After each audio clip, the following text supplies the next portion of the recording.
Hi guys, I hope you all are doing well today.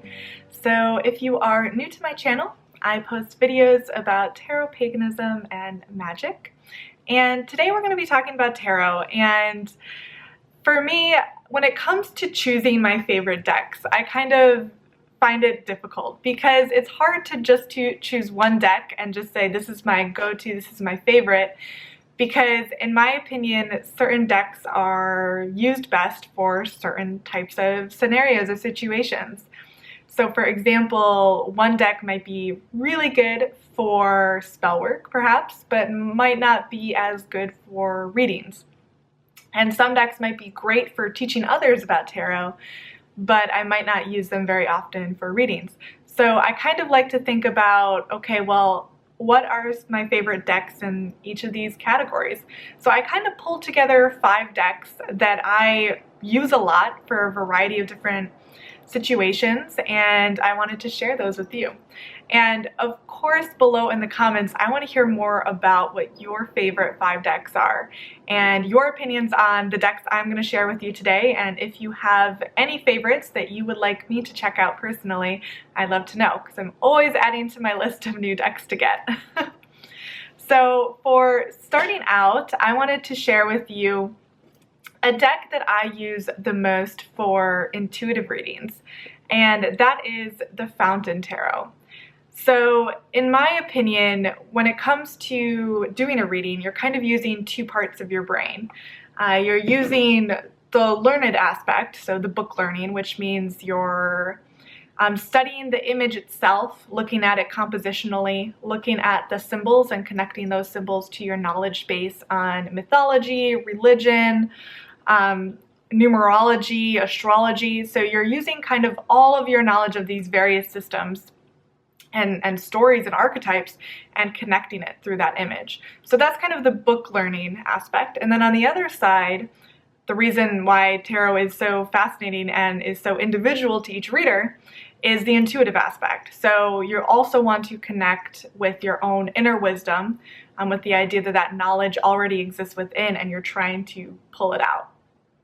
So for when I want to do a reading that's more intuitive and less symbolic based, I like to use the Fountain deck. And it's got these beautiful kind of watercolor images almost. And some of my favorites are the Hermit, the Emperor, and the Moon. So you can see from these images, they're not chock full of astrological references or references to various Greek myths or anything like that. So because there is that lack, you're forced to just connect with the image itself intuitively.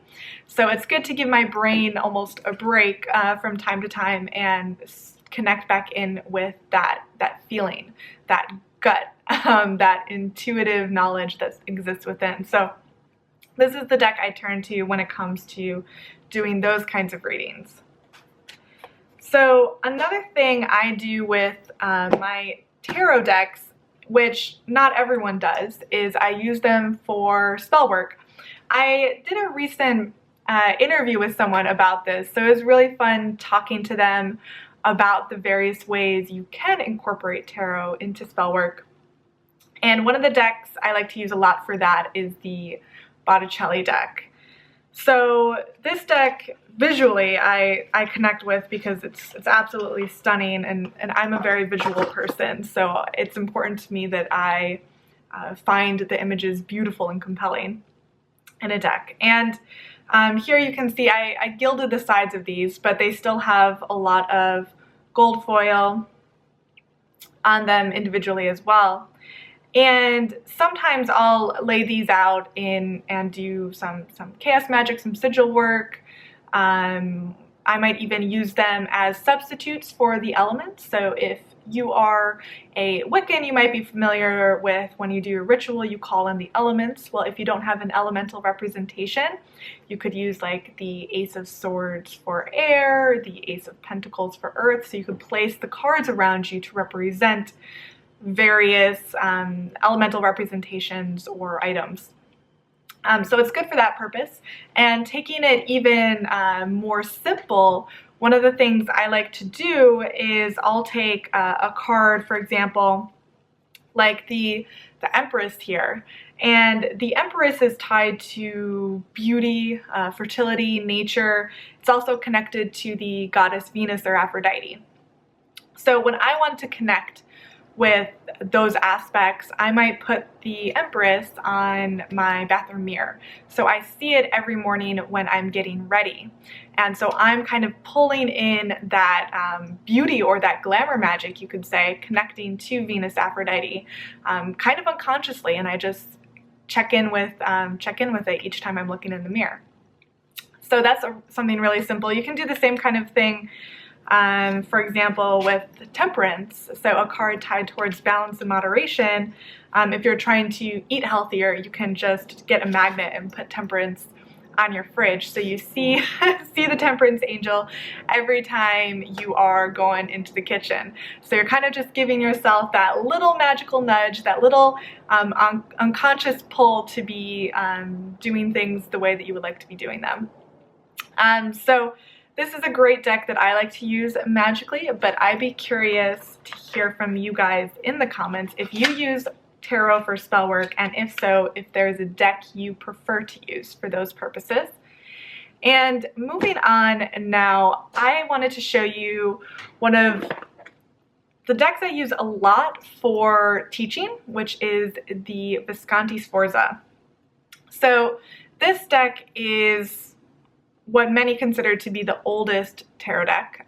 It was created in the mid-1400s for the Visconti Sforza family in Milan.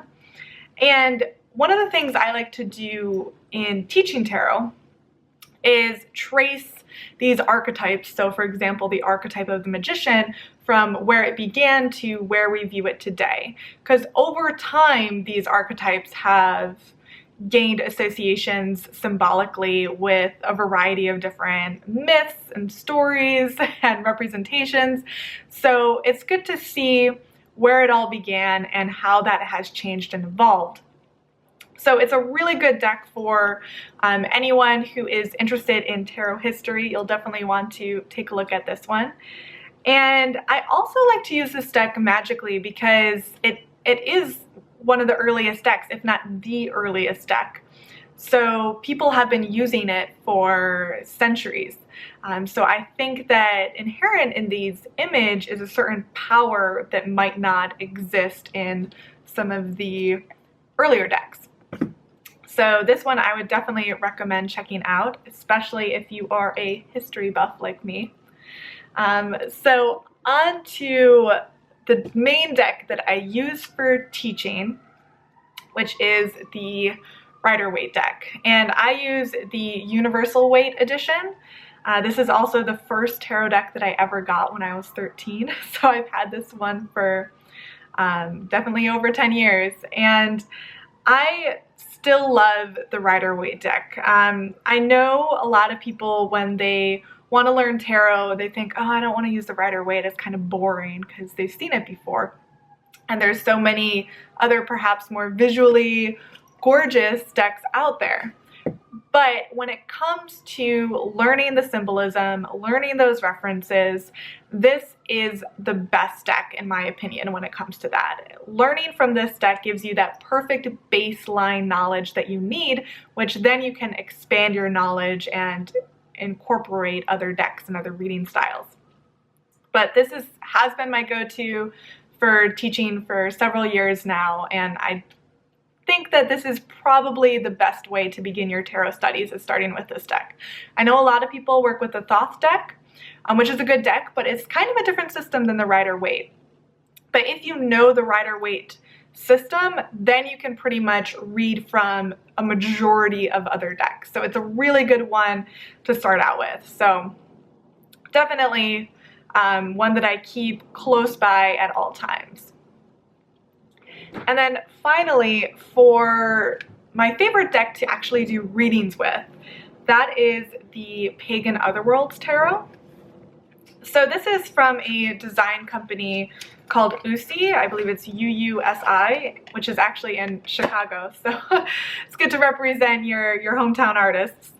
And here you have kind of a similar Rider-Waite symbolism and imagery here, but it's in a more Renaissance aesthetic. So I find these cards as absolutely stunning. I connect with them very well in readings, both symbolically and intuitively.